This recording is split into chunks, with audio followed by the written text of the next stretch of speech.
Photography, Part 1. Review this lecture after reading Chapter 1, Photography in Understanding Movies. Use the film grammar sheet in the Week 2 module to aid in the note-taking process. We'll have our first journal question. Journal question 1. Did the avant-garde films help to expand your definition of film? Let's consider what we learned in last week's lecture and the discussion board topics. Bernard F. Dick writes, movies should be treated as text, works to be analyzed and interpreted. They are very similar to any other text, including a textbook. Analyzing a film's style. Last week we discussed how to read a film and aesthetic awareness. We're going to build on that this week. What is style? If I said to you, hey, I like your style, what am I asking? Consider this question outside of the world of film. Both men have a distinct look. Style is not just their clothes, but how they present themselves.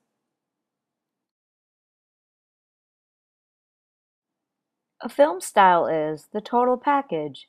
It's how the film is put together. In this lecture, we'll focus almost exclusively on film's visual presentation. Realism versus formalism. In the textbook, Giannetti begins Chapter 1 with the two distinct styles above. Realism and formalism defined. Realism, an attempt to reproduce the natural world with the minimum of distortion. The elements of style don't call attention to themselves. Formalism, stylistically flamboyant. The elements of style call attention to themselves. As we take a look at the pioneers of realism and formalism, these two distinct styles, we actually have to travel back to France in the late 1890s, where we have these two groups of filmmakers, Auguste and Louis Lumière and Georges Méliès. Analyzing style. We have two still images side by side. I want you to just take a look at them very closely. Read them, if you will.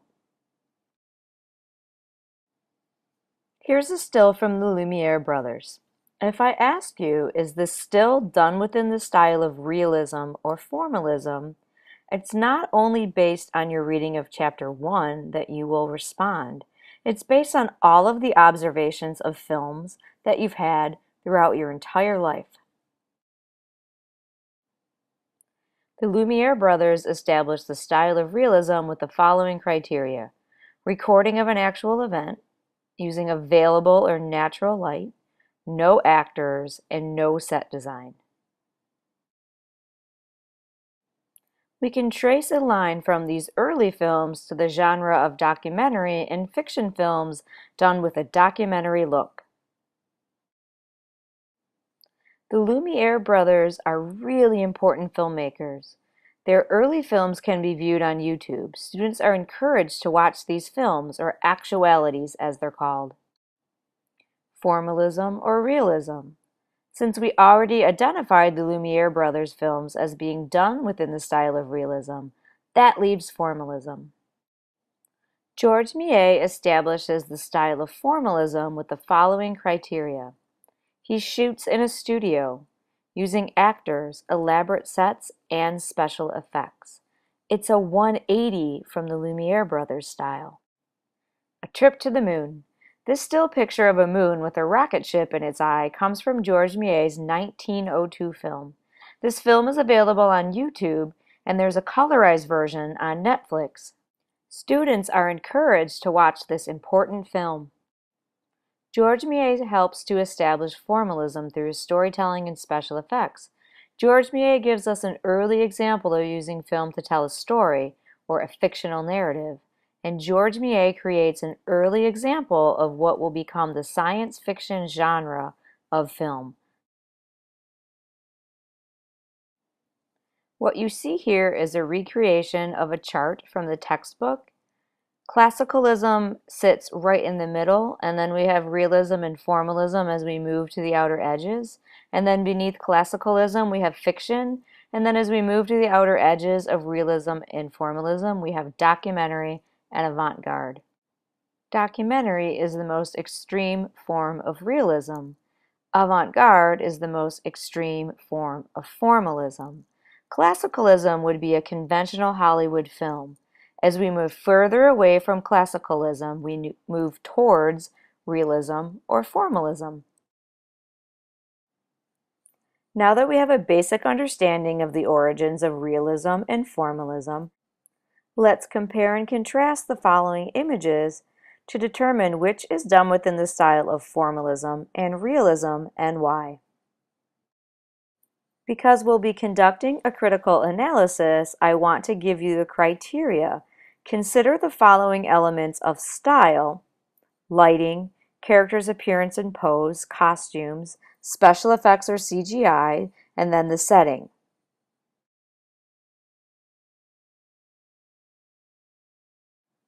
Which still is done within the style of realism or formalism? Consider the criteria.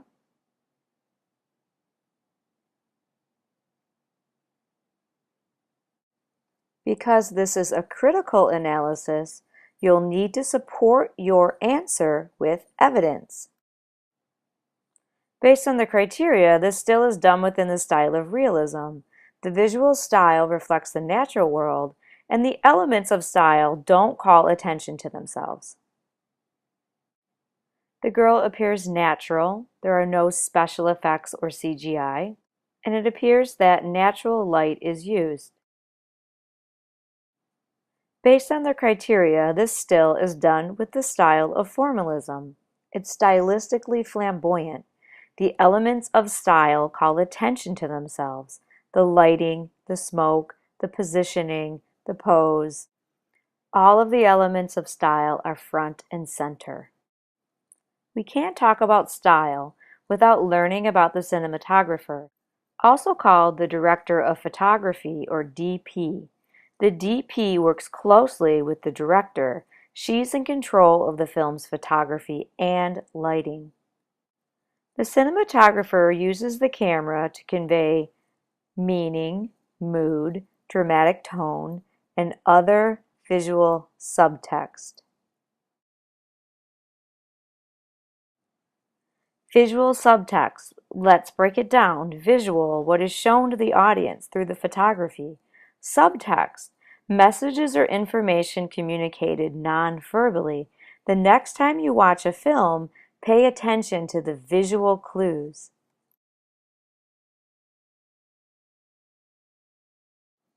One of the first steps in style is to create a storyboard or graphic representation of each shot in a scene. Storyboard can be hand-drawn or computer-generated. Cinematographers use storyboard to plot out the shots before the camera even rolls. Typically, storyboards contain the following information: the composition, the action, the camera movement, and sometimes even the dialogue.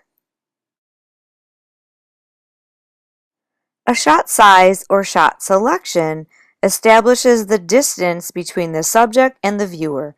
They are the building blocks of film. Extreme close-up. One object is shown tightly framed. In this image, we see a man's mouth. The composition tells us exactly where to look. This man has something important to say. Close-up. This is an intimate composition. We see a man and very little else. A close-up typically shows us one subject or object. Every picture tells a story, just based on the visual subtext. Is this the good guy or bad guy? Bad guy, right? Once again, we have an intimate shot established by this close-up. We can read the emotion on Danny's face. Even if you haven't seen The Shining, you can easily understand this is a scared little boy, not a happy little boy. Medium shots are very common. They provide more background information than our previous shots. The composition typically shows the subject from the waist, hips, or knees up. It allows more than one subject to be shown. Where does your eye go first within the composition? The woman is the focal point. This medium shot has only one subject. The visual subtext is creating a sense of conflict here. Look at the subject. He's a preacher. However, he's not in a church. Look at the props in this shot. Do you see the conflict with the alcohol and the animal head on the wall?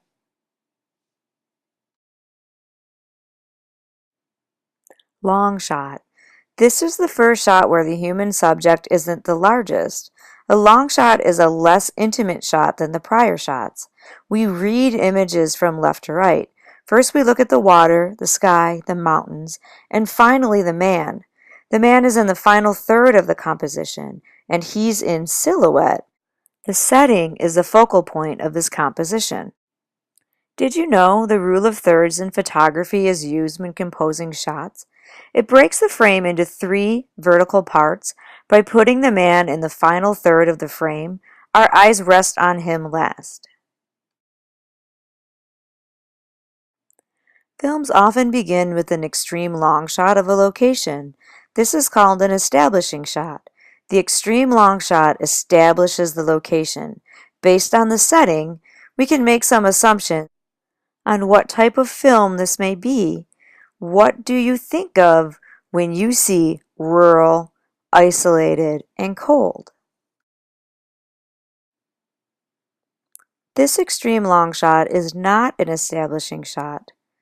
The intimacy is weakened because of the distance between the subjects and the viewer.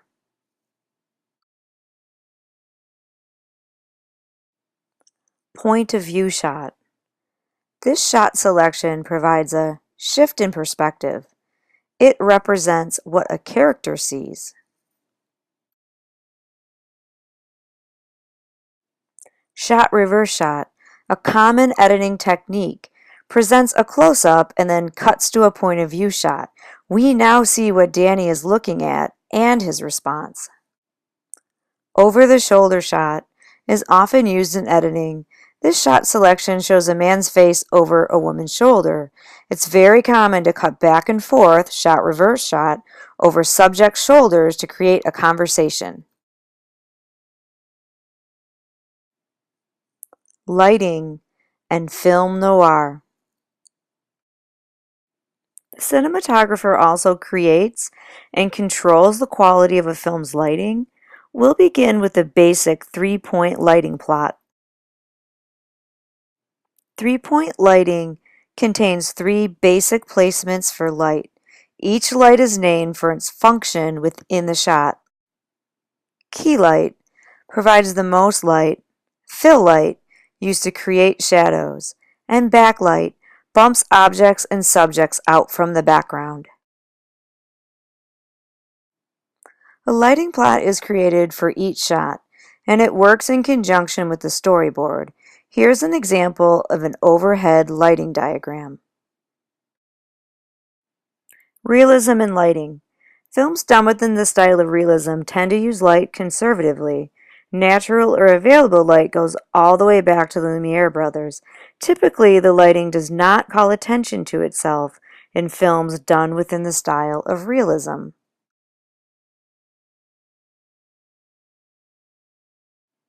Formalism in lighting. Films done within the style of formalism often use dramatic lighting. The lighting often calls attention to itself. It communicates information to the viewer or visual subtext, and it establishes a mood or an atmosphere.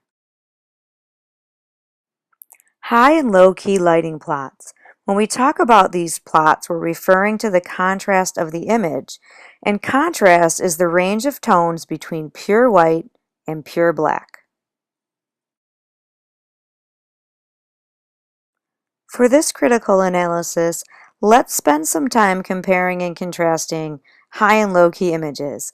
Consider whether the lighting is being used to communicate visual subtext by creating a mood or an atmosphere. We have high key on the left and low key on the right.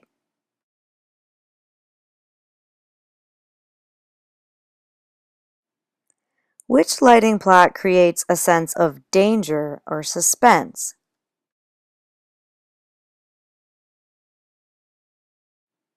High-key lighting creates an evenly lit scene, and it may have a glossy or glamorous look. Low-key lighting creates a sense of danger, mystery, or suspense, and it's a high-contrast image. Low-key lighting is often associated with horror, suspense, mystery, and thriller genres. High-key lighting is often associated with classical Hollywood films such as romantic comedies, musicals, and comedies. Film noir, French for dark or black cinema, coined by French film critics to a group of American films after World War II. Film noir style refers to a specific time period in American film history, beginning in the 40s and ending in the late 1950s. Film noir references a film's style and not its genre. Literary influences come from pulp fiction novels. Films made with film noir style after 1959 are called neo-noirs, for example, Sin City and LA Confidential. Origin in film noir's visual style came from German expressionist cinema of the 1920s and early 1930s. The influence of horror can be seen. Techniques used in American horror films from the 1930s, like Dracula and Frankenstein, were very influential on film noir style. Visual characteristics of film noir includes low-key lighting, ominous shadows, smoke, and off-balance or skewed camera angles. Plot elements in film noir include voiceover narration, non-linear plot structure, flashbacks, and sharp wit and biting sarcasm.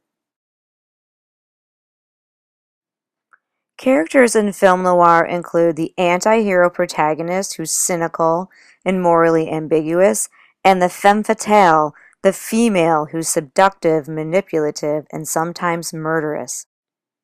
Themes in film noir include cynicism, moral conflict, pessimism, disillusionment, and paranoia.